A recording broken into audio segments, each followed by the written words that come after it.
What's going on, everybody? Welcome into another game day update. I'm Kelsey. I'm joined today by Jay King. Jay, these two teams, these two teams are so exciting to watch. The Grizzlies will take on the Celtics this evening in Boston. And when I look at the matchup of these two teams, what I'm most excited about is that they play similar basketball, but the Celtics have an extremely good defense, like the second best defense in the league. The Grizzlies like to get out and run. They have a super high pace. It's like top 10 pace versus bottom 10 pace. And yet somehow I know that it's going to be one of the most exciting games that we play probably this month.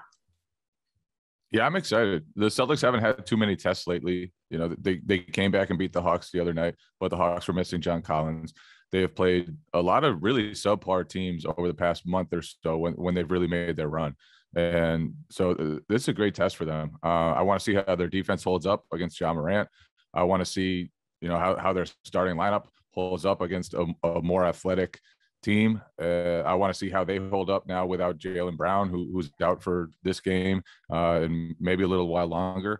So it's going to be a great test for them. I'm really excited to see Ja Morant play too. I think you mentioned a few things, so I'm going to back up really quickly and just kind of like dissect that one sentence you just said.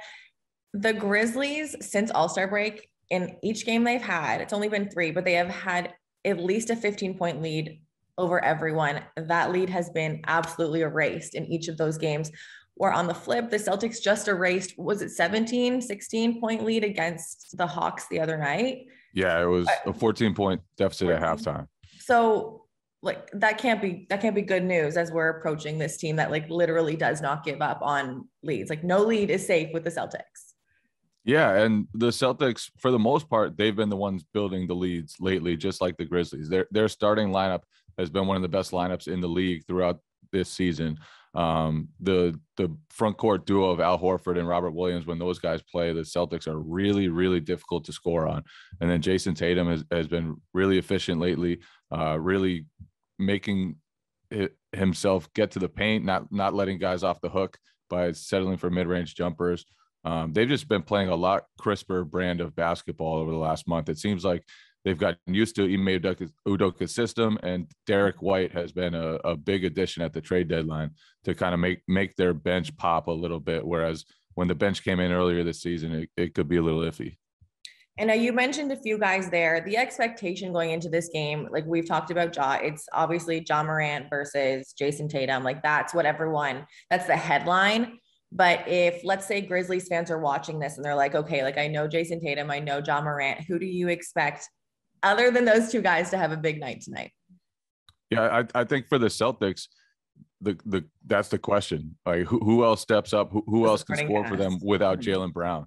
Because Jaylen Brown has been their second best scorer. They don't really have a third. Marcus Smart has been very good lately. Like the last month and a half or so since he came back from health and safety protocols, he has just really pushed the pace, played the way they wanted to, really run their offense, as well as doing all the defensive stuff he brings. But who's that third scorer? Is it Derek White off the bench? Is it Grant Williams hitting threes? They need to find that while Jaylen Brown is out. They found it against Atlanta, but Atlanta's defense is not at all the same as Memphis's. So we'll see where that scoring comes from today. Okay, my last question for you, because we are talking about the Grizzlies. Ja off the table. When you look at the matchups and you look at, who's in the shooting guard position, who's going to have to cover Desmond, who's in the 4 position, going to have to cover Jaren. If you were to pick one player on the Grizzlies that you think would have a good game tonight, just depending on like the matchups and where they're going to be playing in Boston, who would you say for the Grizzlies has a big night? I think Desmond Bane. And I think so. That's what I was going to say as well. Partly because I feel like he's still a little salty that the Celtics traded him. He has like a list. He's like, you done? Okay. The draft pick that became him. So, yeah, and Celtics fans, if he does have a big game, will be so upset. They're still so mad that the Celtics traded that pick to dump a little salary rather than get Desmond Bane, who I think everyone knew at the time was going to be pretty good. Nobody knew at the time was going to be this good. So he's become really tough to stop. And even though the Celtics have a lot of wing defenders. They have one fewer now with Jaylen Brown out. That means Peyton Pritchard will probably play more minutes. He's a smaller guy, not quite as defensively talented. So I think Desmond Bane with his physicality could have a pretty big night.